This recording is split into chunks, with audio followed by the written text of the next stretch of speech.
has a podcast, which I want you to make sure you let us know about. But there's a problem on here. They say you're a Sacramento Kings fan.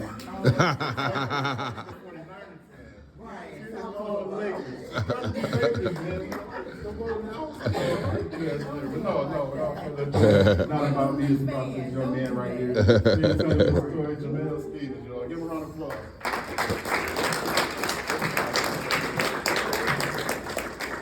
Can y'all hear me? Yes. Alright, Assalamu alaikum warahmatullahi Allah, or praise be to Allah. Peace, blessings be upon everybody that's right here listening. I'm gonna tell y'all my story a second chance. The facts he had a little bit wrong, but I'm gonna start off by saying, I was born and raised, grew up in Sacramento. Grew up playing Pop Warner football, went to Parkway Elementary. At the age, I think I was like 6, 7 years old, I came home one day and it was me and my brothers. I got two siblings. I got an older brother and then I got a younger brother, but I came home one day and my mom was waiting at the door. And she never waited at the door. So when I walked inside the house, she sat us all down at the table and she was letting us know that my dad would be going away for a long time. But see, at the time, I didn't really understand, prison and stuff like that. But he had ended up going on the run for a murder, ended up being sentenced for manslaughter to 6 years. So at that time, I was daddy's boy. So when my dad left, it's kind of like it wasn't nobody to fill the void. I had my uncles and stuff like that, but that's not the same. So then, going to elementary school and stuff like that, running around the neighborhood, I wasn't really in the school, stealing from stores and stuff like that, acting out. And as time progressed, things started getting worse, started stealing cars, started, burglarizing houses and stuff like that. My big cousin, he had came down and he introduced me to Pop Warner football because he's like, you got all this energy, you need somewhere to put it. So then that's how I ended up going to, the South Sacramento Vikings. So I was playing for the Vikings. I started off at junior Pee Wee, there I met Kendrick, her son and stuff like that. And for a minute, football was doing its job, but it was always a battle between football and the streets. So eventually, the streets ended up winning. At the age of 14, I ended up being arrested for first-degree murder with additional gun enhancement. And I remember the first visit, my attorney came to see me. Her name was Joanne Harris. She was like, I'm sad to say, but you're gonna be facing 25 years of life. And then when I go to the first court date, she pulled me to the side. On the attorney visit, she said, I got it all wrong. You're gonna be facing 50 years of life. You're gonna be 25 years of life for you're gonna be facing 25 years of life for the murder, and then an additional 25 years of life for a gun enhancement causing great bodily injury. So I'm in juvenile hall for about maybe 18 months, almost 2 years. At the age of 16, I ended up taking it to a jury trial at 12. And I'm in trial for about almost 2 months. And then one morning I come in there and then the jury filing in. And it's a black lady. I got I got 10 white jurors, I got a Mexican, and I got a black lady. So as soon as they come in, I see the black lady, but she crying. So I'm like, dang. So mind you, they had already went to a hung jury, but the jury made them go back and deliberate. So when they go back and deliberate, when they come back in, they file in, the judge tell everybody to stand alert again, found guilty on all counts. So then boom, I come back 30 days later for the sentencing, end up getting 50 years of life. And then at the age of 16, I was transferred from juvenile hall to CYA. And then I was at CYA for 2 years, from 16 to 18, but before my 18th birthday, was a teacher in there. Because I ain't gonna lie, when I was at CYA, all I used to do was smoke weed and hit the weights. I mean, I got 50 years of life out of there.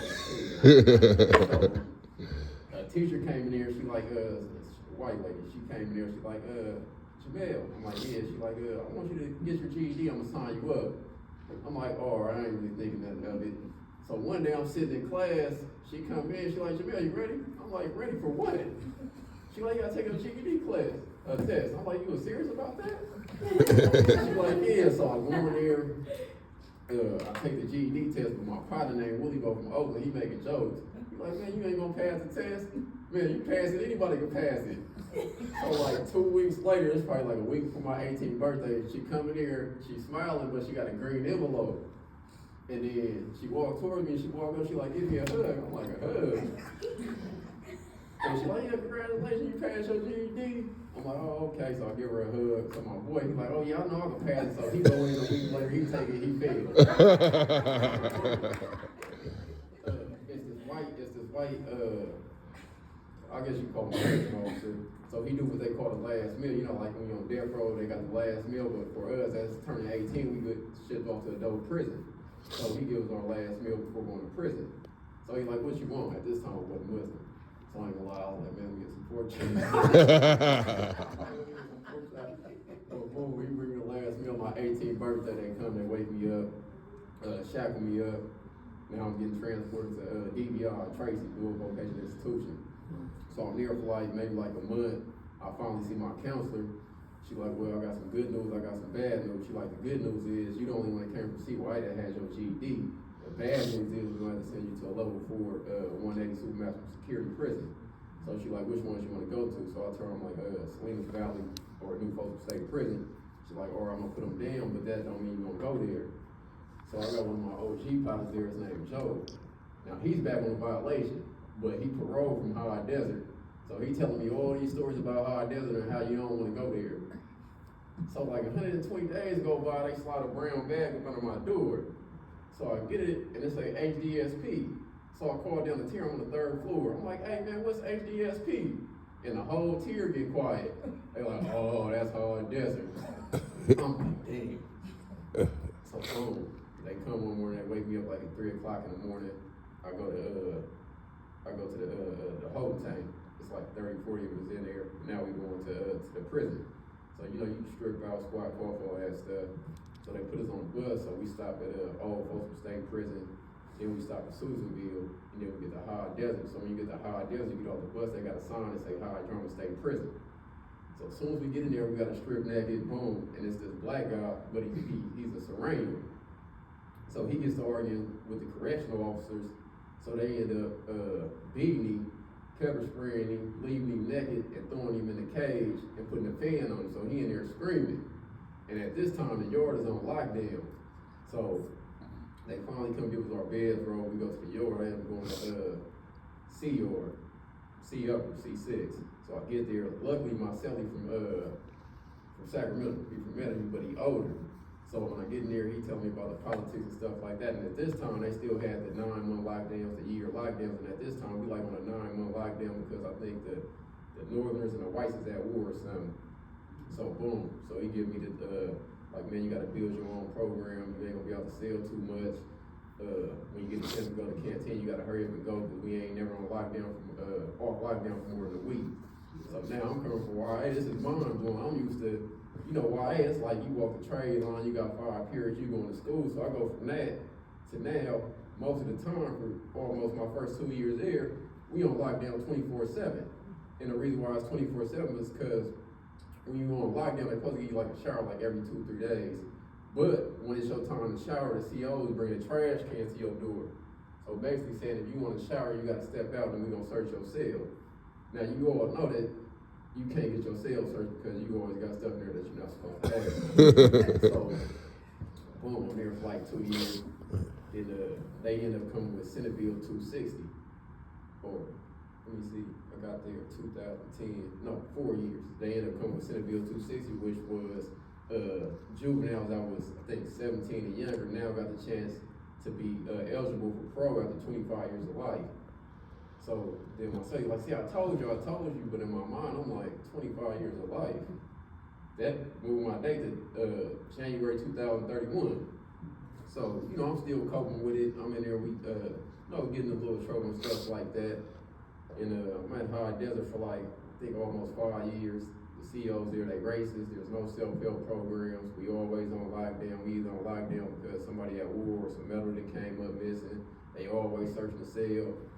And then too, they write you up for having African American history, books like Soledad, Brother by George Jackson, Huey P. Newton, stuff like that. Black books, you can't read that in prison. You get wrote up, you get 115s before you get penalized. So I'm there for 5 years. Then the counselor ended up coming to my door. He hey man, I got some good news. He but the only thing is, man, it's your only chance to leave High Desert. He like, man, but the only thing is you gotta go down south to Centinela State Prison. He like, man, they opened it up in New York, level 4, 270, because at this time I became 270 eligible. I was still level 4, but I came 270 eligible. So I'm like, all right, I'm going. So I get there, now we got all these buses filling in from Pelican Bay to Salinas Valley to New Delano, just everybody, you know how it is when New York opened up, it's just chaos. So we get there, we get the politics straight. I ended up getting into a couple incidents, ended up going to the hole, and then this is what really changed my time. I get out the hole, they send me to, cause I'm Centinela, I'm on Sea Yard. So I started off at C2, Charlie 2. So when I come out the hole, they end up putting me in Charlie 5. But when I get there, they put me in a cell with an OG named Steve Bill from Swans. And at this time, he had been down for 36 years. So he sit me down, he like, hey man, that's you posting all that ruckus out there on the yard. He like, man, this is over. So I'm just sitting there smiling. So I'm like, yeah. So boom, he like, look man, what you need to do is, he like, man, if you see y'all the only ones around here causing problems, he like, what you need to do is, man, get you a cell phone, get you a girlfriend, take some of these self-help groups. He like, man, you already been down for 14, so you can go home. So boom, I end up getting a cell phone. I end up getting a cell phone. At this time when I left the streets, they only had MySpace. So when I get on Facebook, this is a whole new world. As soon as I get on Facebook, it just started blowing up. They like, oh man, you finally got you on Facebook. So I meet a little female, I get my first visit. So now that brings me back to reality a little bit. I'm kind of getting out of my prison mind frame. So then at this time, it's like in the 2015 going into 2016, they started letting people out the shoe. Like a lot of the dudes that was in the shoe for like 30 years, 20 years, so an OG from BGF named Malcolm coming there. So, mind you, I'm been signing up for college, for Coastline College, but there were no classes. So I stopped signing up for college. I'm like, man, so I just started taking like anger management, money management, stuff like that. One day I'm sitting on the bunk, they pop my door. I go to the door, they like, education area. So I go to the education area, they're like, yeah, we started this new program from Imperial Valley College where we bringing in the colleges from the streets, you wanna, I'm like, yeah. So I'm there for like a year straight. My little female I had, she fell off. So now I'm ready to leave the prison. I ain't gonna lie, so I'm ready to stop going to college. I'm ready to leave the prison. But the OGs, I'm there like, nah, man, I guarantee you, man, you graduate college, they gonna let you out of prison. So boom, I'm staying in college. I told you I got the cell phone. So I ended up making the first documentary, Young Black Men in America. So I made my first documentary. Go to college, I ended up getting married, I ended up sticking it through. I ended up graduating college with a degree in psychology, not sociology, with psychology. That was in 2020, and then we ended up going on the COVID lockdown. About that time, I took all the programs, Shakespeare, playwright, anger management, money management, just every program they had in prison, I ended up taking. So boom, fast forward, because they say I only got 3 minutes. I ended up taking all them classes, I ended up standing on the troll, they ended up putting me in station, and then I ended up going up for level 3. So at this time, before I go to level 3, we go back on lockdown because somebody ended up getting killed on the tier. So while we go on lockdown, when I was in the kitchen, the Mexicans gave me a motion called People vs. Heard 1170D. Juveniles that got the functional equivalent to life without parole can have a chance to be resentenced if they were 17 and under and meet certain criteria. So I fill it out, I don't hear that this is in March. So boom, we go back on lockdown again in July, somebody else get killed. So I fill it out again, like 45 days later, I get a case assignment number. So boom, the court's accepted it. So mind you, I've been filing like a lot of different motions, whether they pertain to me or not, because I'm like, the worst they can do is tell me no.